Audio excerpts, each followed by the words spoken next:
Media మిత్రులకి నమస్కారం. అందరికీ దేశ స్వాతంత్ర దినోత్సవం సందర్భంగా ఒకరోజు ముందుగానే స్వాతంత్ర దినోత్సవ శుభాకాంక్షలు.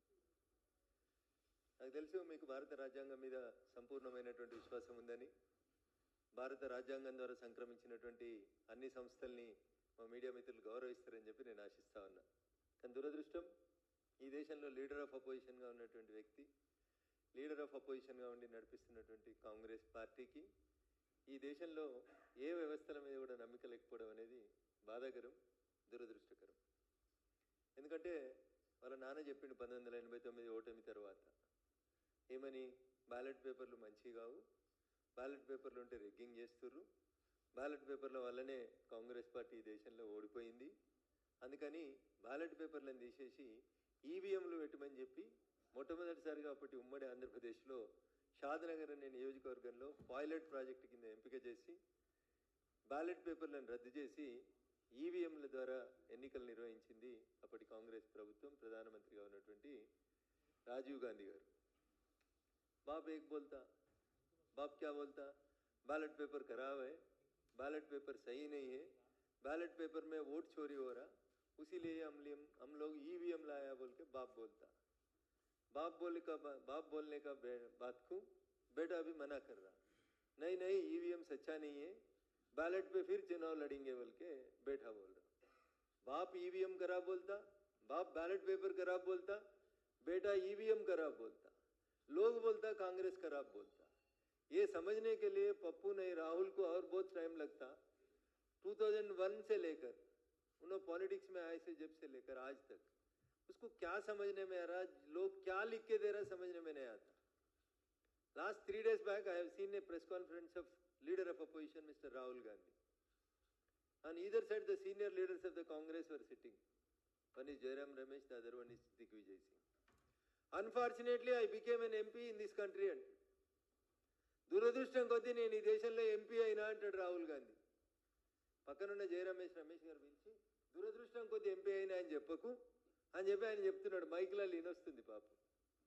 ఆయన ఎంపీ ఎందుకు గెలిచిండో ఆయనకు తెలియదు, ఎవరికి సేవ చేయాలనుకుంటుండో తెలియదు, లీడర్ ఆఫ్ అపోజిషన్గా ఆయన ఏం పాత్ర పోషించాలో ఆయనకు తెలియదు. ఇది నేను చెప్తుంది కదన్న, యూట్యూబ్లో అన్ని యూట్యూబ్లలో కనబడతా ఉంది.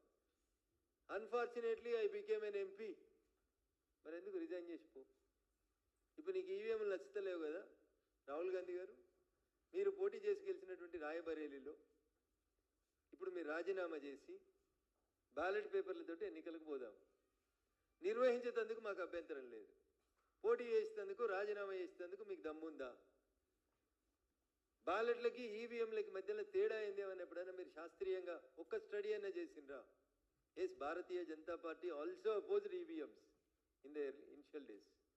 కానీ మేము ఒక శాస్త్రీయ అధ్యయనం చేసిన తర్వాత కాంగ్రెస్ పార్టీ ఈవీఎంలను తెస్తే భారతీయ జనతా పార్టీ ప్రతిపక్షంగా ఈవీఎంలను వద్దన్నటువంటి పార్టీ కూడా వాటి మీద ఒక శాస్త్రీయ అధ్యయనం పార్టీ ద్వారా చేసిన తర్వాత ఎస్ ఈవీఎంస్ ఆర్ గుడ్ అని చెప్పినాం. అప్పుడున్నటువంటి కాంగ్రెస్ పార్టీకి సపోర్ట్ చేసినాం. 1989 నుంచి ఇలాంటి 2025 దాకా ఈవీఎంల మీదనే ఎన్నికలు జరుగుతూ ఉన్నాయి. సోనియా గాంధీ గెలుస్తుంది, ఈవీఎంలు రైట్. రాహుల్ గాంధీ గెలుస్తుంది, ఈవీఎంలు రైట్. మొన్న కేరళలో వయనాడులో గౌరవనీయులు ప్రియాంక గాంధీ గారు గెలుస్తారు, ఈవీఎంలు రైట్. తెలంగాణలో కాంగ్రెస్ గెలుస్తుంది, ఈవీఎంలు కరెక్ట్. కర్ణాటకలో కాంగ్రెస్ గెలుస్తుంది, ఈవీఎంలు కరెక్ట్. రేపు బీహార్లో కాంగ్రెస్ ఓడిపోతుంది కాబట్టి ఈవీఎంలు రాంగ్. తమిళనాడులో స్టాలిన్ గెలుస్తాడు, ఈవీఎంలు రైట్. పశ్చిమ బెంగాల్లో దీది 3 సార్లు గెలుస్తుంది, ఈవీఎంలు రైట్. వాళ్ళు ఓడిపోతే ఈవీఎంలు తప్పు, వాళ్ళు గెలిస్తే రైటు. కాంగ్రెస్ పార్టీ యూపీఏ 3వసారి రాహుల్ గాంధీ నాయకత్వంలో 2024లో దేశవ్యాప్తంగా జరిగిన ఎన్నికలలో 99 సీట్లు గెలిస్తే ఆ రోజు ఈవీఎంల మీద వాళ్ళకి అనుమానం రాలేదు. ఆ రోజు ఈవీఎంలు కరెక్ట్.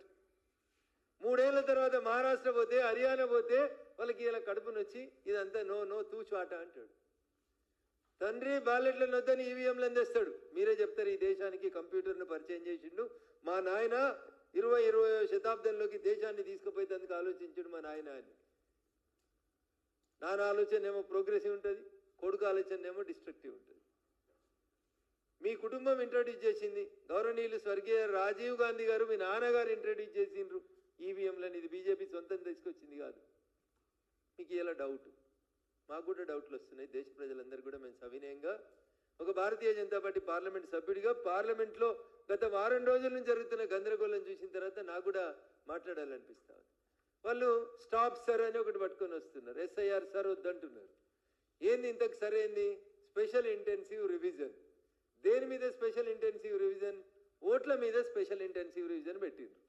స్పెషల్ ఇంటెన్సివ్ రివిజన్ వద్దు అంటున్నారు.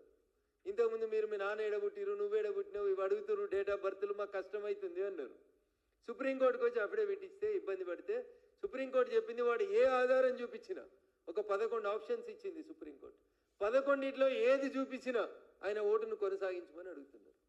The basic issue of the Congress is రేపు పశ్చిమ బెంగాల్లో, బీహార్లో ఎన్నికలు జరిగే సందర్భం లోపల స్పెషల్ ఇంటెన్సివ్ రివిజన్ పేరిట SIR చేసి బంగ్లాదేశ్కి వెళ్ళి అక్రమంగా చొరబడి అక్కడ మమతా బెనర్జీ కానీ ఇక్కడ ఇంకొకరు కానీ అడ్డగోలుగా పొందినటువంటి ఆధార్ కార్డులను, ఎలక్షన్ కార్డులని, రోహింగ్యాలని గుర్తించి వాళ్ళ ఓటు హక్కు రద్దు చేస్తారనేటువంటి భయంతో ఓటమిని ముందే పసిగట్టి కాంగ్రెస్ ఆడలేక మధ్యలో ఓడినట్టు ఇప్పటి నుంచే ఏడుపు స్టార్ట్ చేసింది.